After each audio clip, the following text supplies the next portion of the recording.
what lengths would you go to find a treatment for your child? Would you go to another town, another state, another country? Would you only do what your insurance will pay for? Or would you be willing to go outside the box and spend thousands of dollars out of your own pocket? Would you change doctors? And if so, how many times? Because it's not easy. Would you be willing to break the law? 11 years ago, I would have answered these questions very differently than I do today. My daughter, Christina, was born in 2004 during a hurricane, fitting in that she would spend the next 11 years of her life in a whirlwind of medical experimentation to try to calm the electrical storm in her brain. Shortly after she was born, she went into respiratory distress and they put her in the NICU, and it was the first time we ever had seen a child hooked to so many machines and tubes. 3 months later, the seizures began, and she was put on her first anti-epileptic drug, phenobarbital. We were told it doesn't cause any harm. Lots of kids use this, been around forever, so we never looked at the side effects. See, at this point, you're just numb, and you blindly follow the doctor's orders. And at 5 months, when she was still seizing, they added drug 2, and then 3, and then 4. And then when she was 6 months old, she was on all of them at the same time. I looked them up and I found out 2 of the drugs were FDA approved for children 12 and over. But when I asked about this, I said, oh, those FDA's guidelines, they're just guidelines. They don't really mean anything. So I had to convince the doctor to drop 2 drugs, and he let me pick which 2. And I need you to know I'm not a nurse and I'm not a doctor. So my daughter had a brief reprieve and the seizure stopped, and for 7 months she learned to babble and crawl or roll over and laugh and give big open mouth kisses. But then when she was 11 months old, the seizures returned. She sat in her high chair and she began to nod over and over and over again. And it was the worst diagnosis we could hope for, called infantile spasms. And she had to have injections in her legs twice a day, steroids, that made her face blow up like this. Her little brother was actually 5 years older than her, but her face grew to be the same size as his. Development halted, babbling stopped, and to this day she does not speak. On her first birthday, they just told me to take her home and love her because there was nothing we could do. And this began our journey to neurology clinics, and we went to number 2. And they suggested the ketogenic diet. We put her on the ketogenic diet, and it was amazing. She went from 80 to 100 seizures a day to 10. She learned to pull up, crawl, and walk in 6 weeks. We were ecstatic. But this doctor didn't like all the drugs, so he dropped drug number 4, and he added drug number 6 because he said that's what you do. And as the dose got higher, her progress waned, and her seizures turned to grand mals. So we were on seizure type number 3. They added emergency drug number 7, and she was just turning 2. So we sold the play kitchen and the Barbie car, and her childhood was spent going from clinic to clinic, repeating test after test, because each doctor felt that they knew more than the one before. And we all started out convinced that they had the answer. But their interest quickly faded, and they used big words like cryptogenic and idiopathic and generalized. And when you look them up, they mean, I don't know, and I don't know, and it's everywhere. So 5 different seizure types manifested into 100 seizures a week, and she spent most of her days like this. And we were told by every doctor that the only thing we could do was the one thing that they were doing at that time. But my little angel's a fighter. So she would rally and look like this, and it would be almost as if she was trying to tell us, don't give up on me. There is hope. And all of these rallies were accompanied by lowering medicine and changing her diet. This phenomenon occurred over and over during her lifetime. And could this be the key? I often wonder. So we became medical tourists, and her 5th birthday was spent in Germany, and her 6th in China, and we did stem cells. And the results were amazing, but short-lived, because we couldn't repeat the tests. They're not allowed in our country. The cost was too great to continue to travel. So the seizures returned, new doctors were visited, and more seizures, more meds.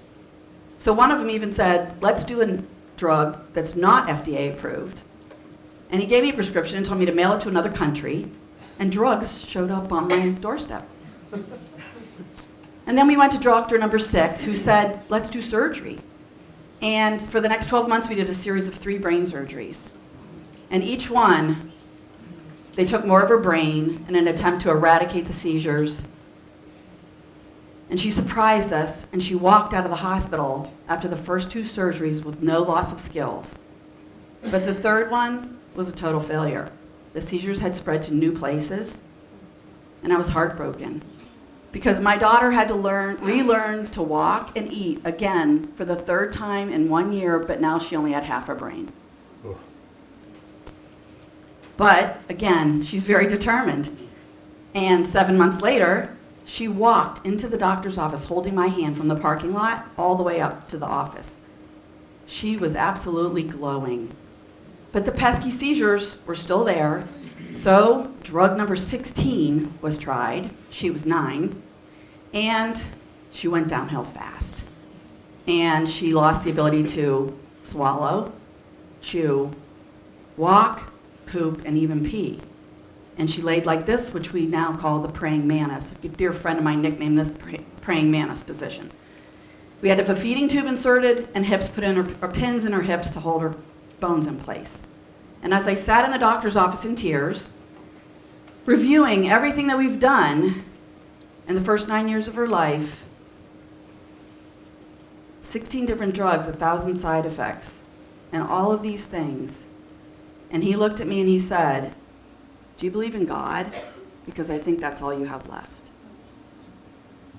And this sounds really barbaric, and I'm even horrified when I look at this list of things. We did everything that medical science had suggested, and we trusted that. And it was all they were capable of with the tools and the knowledge that they had. But is that really okay? And is that what we really settle for? So this was the last picture, and this is where we'd ended up. And I posted this on her page, and I had said, I really thought this was her last post. It was a despair post, and all of a sudden my kids were watching a TV about weed in California, and they're like, Mom, you've got to see this. This little boy is being treated with medical marijuana, and the seizures are stopping. And then everybody started to send me links to some little girl in Colorado. And the more things I looked at, I couldn't believe these kids were taking medical marijuana, and they weren't smoking it, and their seizures were stopping, and they were not just stopping, they were progressing, regaining skills that they had lost. So I asked my doctors. They all said, never heard of it.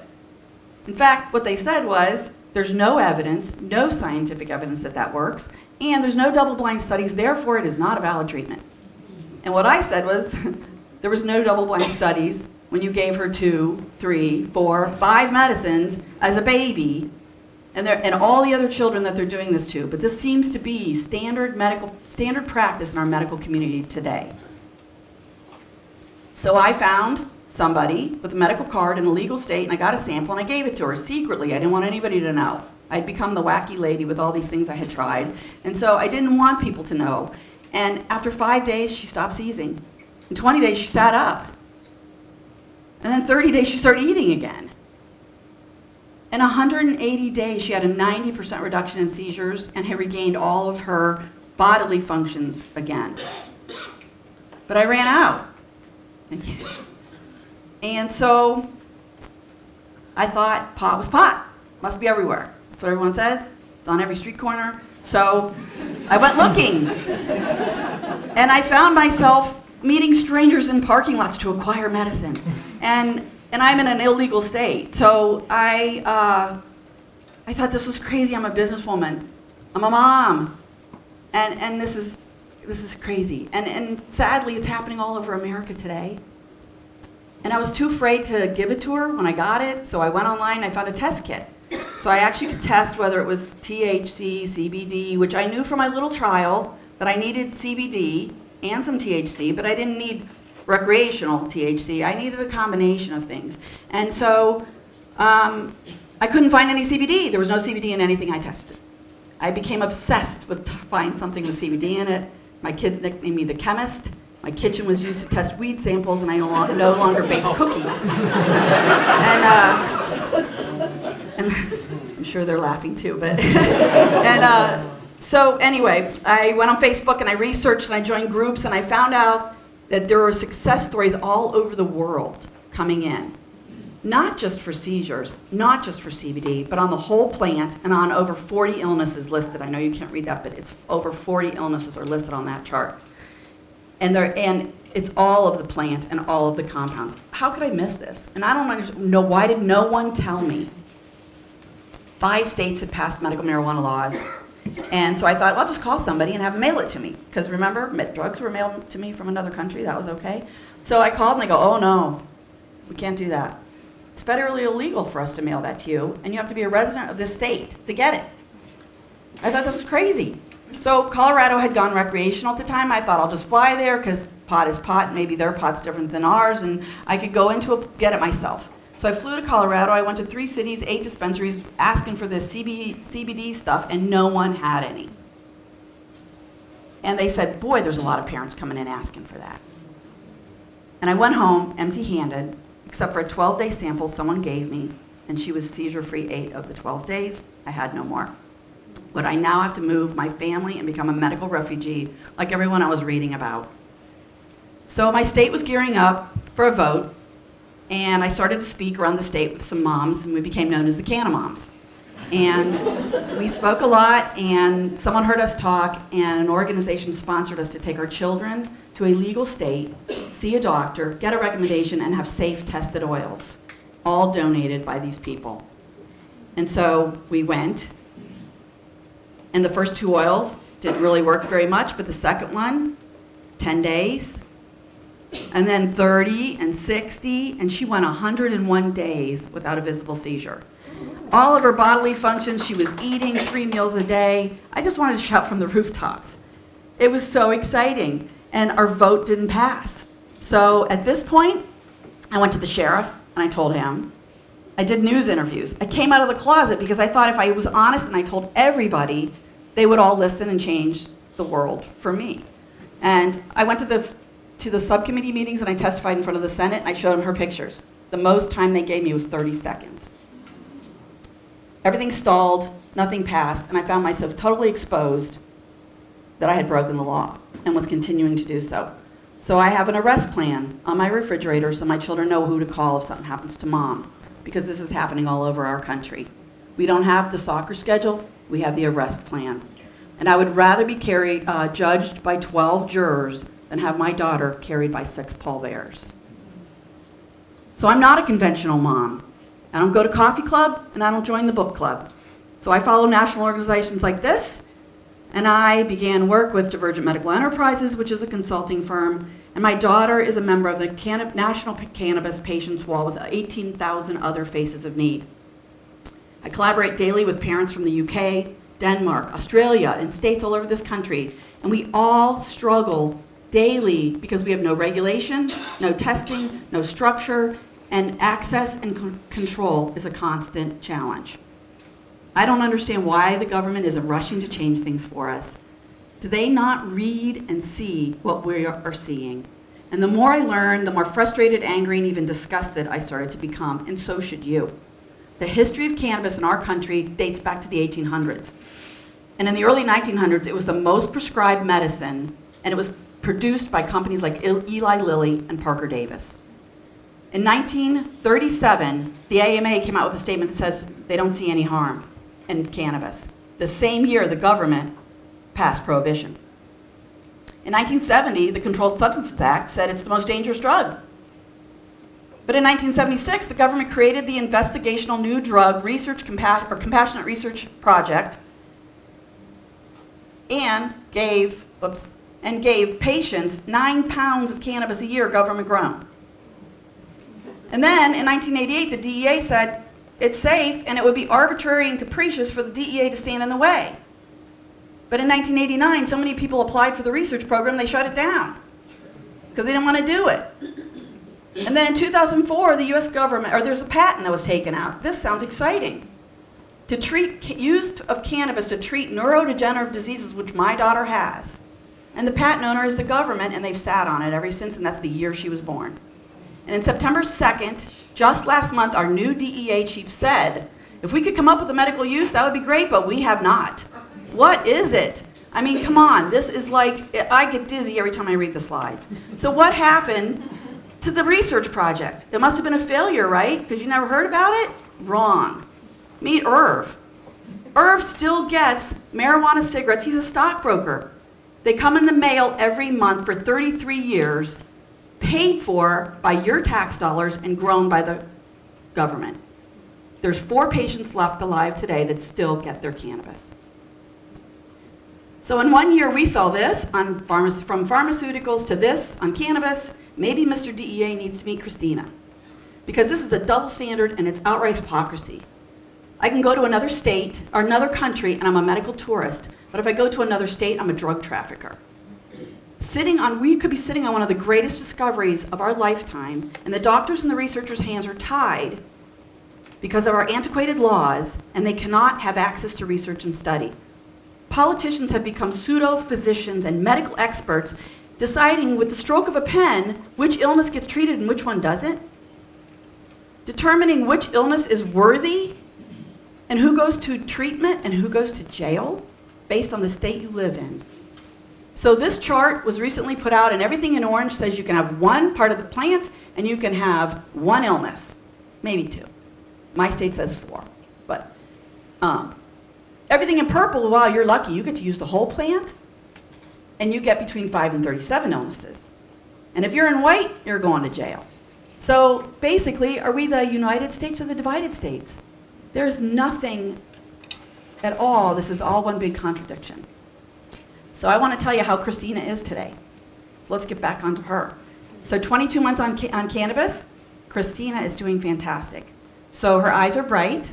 This was taken yesterday on the way home from school. Her little personality's coming through. She's eating 3 meals a day, feeding herself. She has to have help getting it on the fork, but she's on a tightly controlled diet with integrative therapies. And she gives me open mouth kisses again. And last week, she took 6 steps, the first time in 2 years. So today is 48 days since we've seen a seizure. And this is real, folks. We need you to spread the word. This is an evolution, and I want you to join it. And if you don't have a story of your own, use mine. Because I would have loved to have you, I would have loved for you to have met her, but Christina cannot travel because of conflicting laws with the very medicine that has allowed her to have her life back.